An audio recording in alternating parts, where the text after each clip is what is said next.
بسم الله الرحمن الرحيم।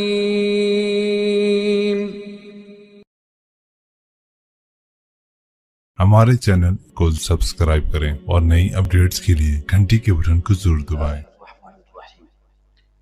د قیامت په علاماتو کې څلورم نمبر علامت د بیت المقدس فتح کېدل.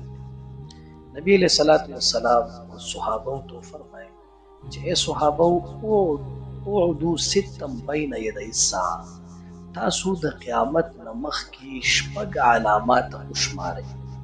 هغې کې یو علامت موت زما مرګ دی. بیا یې وفرمیل ثم فتح بیت المقدس، یا ته بیت المقدس فتح کېدل. دا د قیامت په علاماتو کې څلورم نمبر علامت. عزیزانو، تاسو ته وپته نبی علیہ الصلوۃ والسلام نه پس چې کوم ابوبکر صاحب هغې نه پس عمر صاحب په زمانه کې 16 هجرۍ کې تقریبا بیت المقدس عمر صاحب فتح کړی و.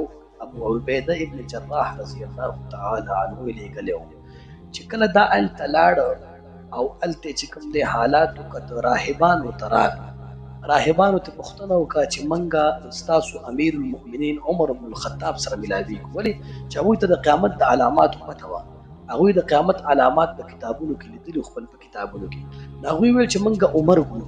نو عمر صاحب چې کله وکته هغې کې هغه علامات د نبي علیه صلات وسلام د خلافت هغه ټول علامات پکې وو.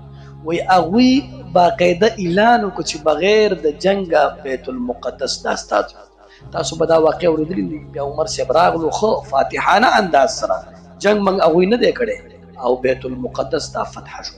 بیا هغې نه پس په 583 هجرۍ کې صلاح الدین ایوبي رحمت الله علیه چې کوم دی دا دوباره بیا فتح کړ. نو دا د قیامت په علاماتو کې یو علامه ده. اوس هم چې کوم دی فلسطینیان دا مطالبه کوي د اسلامي نړۍ نه چې تاسو دا فتح کوي. هغوی بیا د عمر تلاش کې دي او د صلاح الدین په تلاش کې دي. تاسو خدای یقین وکړئ چې کاڼي راخلي الله دې بمونه جوړوي. خلک میزایل ورسره دي، هر څه ورسره دي، خو بیا هم چې کوم دی الحمدلله دوی مکمل فلسطین خوړی نه شي او ختموی نه شي.